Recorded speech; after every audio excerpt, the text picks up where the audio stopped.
কসবা কলেজের গণধর্ষণের অভিযোগ সামনে আসার পর থেকে গত শুক্রবার থেকেই দফায় দফায় রাজ্যে বিক্ষোভ দেখাচ্ছে বিজেপি। শনিবার বিকেল বেলায় লালবাজার অভিযানের ডাক দিয়েছিলেন তারা, আর সেই অভিযানের নেতৃত্ব দিতে গিয়ে গড়িয়াহাট থেকে গ্রেপ্তার হয়েছিলেন রাজ্য সভাপতি সুকান্ত মজুমদার সহ বিজেপি নেতারা। সারা রাত বসেছিলেন লালবাজারের সেন্ট্রাল লকআপে। শনিবার প্রায় মধ্যরাত্রি পর্যন্ত চলে বিজেপি নেতাকর্মীদের সেই বিক্ষোভ। রাতভর লালবাজারে থাকার পর রবিবার সকালবেলায় ছাড়া পান বিজেপির রাজ্য সভাপতি সুকান্ত মজুমদার সহ আটক অন্যান্য বিজেপি নেতৃত্ব। বেল বন্ডে সই করে জামিন নিতে অস্বীকার করায় রাতভর লালবাজারেই ছিলেন কেন্দ্রীয় শিক্ষা প্রতিমন্ত্রী। রবিবার সকালবেলায় তাঁদের ছেড়ে দেয় পুলিশ। সেখান থেকে বেরিয়ে রাজ্য সরকারের বিরুদ্ধে তোপ দাগলেন সুকান্ত। যেখানে গ্রেপ্তার হবে আমরা এই জামিন নেব না বা জামিন প্রত্যাখ্যান আন্দোলন করব। আমরা দেখতে চাই যে পুলিশের বেশি ক্ষমতা না বিজেপি কার্যকর্তাদের ক্ষমতা, কত জেল আছে। আমরা একের পর এক মহিলাদের উপর অত্যাচার সন্দেশখালী থেকে শুরু করে সব জায়গায় হচ্ছে, এবং তারপরে 8 মাসের ব্যবধানে দুটি শিক্ষা প্রতিষ্ঠানের মধ্যে ভেতরে এই ধরনের রেপ, এবং একটিতে মার্ডার আর একটিতে রেপ বা গণধর্ষণের মতো ঘটনা ঘটল। কোথায় প্রশাসন? এরপরে একজন মুখ্যমন্ত্রী মুখ দেখাতে পারেন? এদিকে সেই রেশ কাটতে না কাটতেই বাংলায় নারী নিরাপত্তা নিয়ে সরব হন রাজ্যের বিরোধী দলনেতা শুভেন্দু অধিকারী। রাজ্যে বৃহত্তর আন্দোলনের পথে নামার কথা ঘোষণা করেছেন বিরোধী দলনেতা শুভেন্দু অধিকারী। মমতাকে যতক্ষণ না সরাবেন, কোনো কন্যা, বোন, দিদি, মা কারোর কোনো সুরক্ষা নেই। ঘটেছে কসবাতে নিন্দনীয়, এবং সামগ্রিকভাবে আমাদের রাজ্যের কন্যারা মমতা ব্যানার্জির আমলে সুরক্ষিত নয়।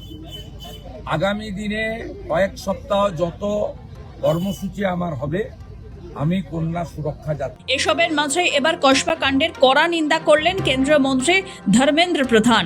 বাংলায় এসে তৃণমূল সরকারের বিরুদ্ধে ক্ষোভ উগরে দিলেন তিনি। এভাবেই বাংলার ভাবমূর্তি নষ্ট হচ্ছে বলেও মন্তব্য করেন ধর্মেন্দ্র প্রধান। क्या हो गया बंगाल में? कब ये बंगाल की कुंभकर्ण निद्रा में सोई हुई सरकार की तंद्रा खुलेगी कि जनता बंगाल एक समय मां सरस्वती का केंद्र होता था। पढ़ाई लिखाई, साइंस, टेक्नोलॉजी, एंटरप्रेन्योरशिप, इकोनॉमी में बंगाल हमारी देश की कैपिटल होता था, नंबर 1 राज्य होता था। तृणमूल के शासन में बंगाल और खराब हो गई है। मैं उसको निंदा करता हूं। বাংলার মানুষ এবার তৃণমূল সরকারকে বিদায় জানাবে বলেও মন্তব্য করেন কেন্দ্রীয় মন্ত্রী। जब सेवियर राज्य में जिनके हाथ में दायित्व है, अगर वही लोग क्रिमिनलों को अपने पार्टी के कार्यकर्ता बना लेंगे, क्रिमिनल को लीडरशिप दे देंगे, तब इस प्रकार की तानाशाह अत्याचार बढ़ती है।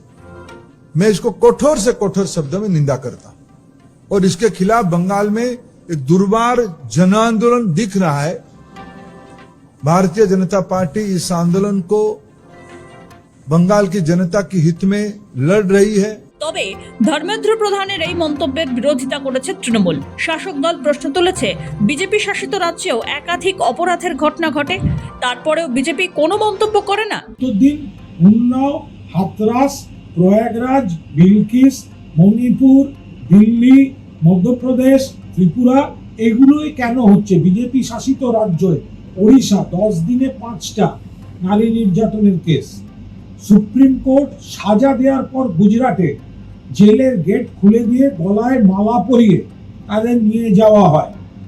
রাম রহিম গলায় মালা পরিয়ে নিয়ে যাচ্ছে বিজেপির ওয়ার্কাররা। তো এগুলো কেন হয়? আগে ডবল ইঞ্জিন সরকারের ঘর ধর্মেন্দ্র প্রধান সামলান, বাংলা ভালো আছে, বাংলা একটা খারাপও এসবে যুক্ত। তৃণমূল এসব সমর্থন করে না, তৃণমূল নিন্দা করে। তৃণমূল কংগ্রেস একমাত্র দল যে তাদের গভর্নমেন্ট থাকাকালীনও যদি কোনো সামাজিক বিচ্ছিন্ন অপরাধ হয়, মুখ্যমন্ত্রী থেকে শুরু করে গোটা দল নিন্দা করে। সেটা বিজেপি করে না। অগ্নিমিত্রা কাকে চাইছে? একটা জুয়েলারি ডাকাতের সঙ্গে বিজেপি এই ইস্যুকে হাতিয়ার করে রাজনৈতিক ফায়দা তোলার চেষ্টা করছে বলে অভিযোগ করেছে তৃণমূল। রাজনৈতিক তরজা তো চলছেই, তবে এসবের মাঝে সতর্ক প্রশাসন, জারি রয়েছে জোরদার তদন্ত। সৌভিক সান্যালের রিপোর্ট, সময়, কলকাতা।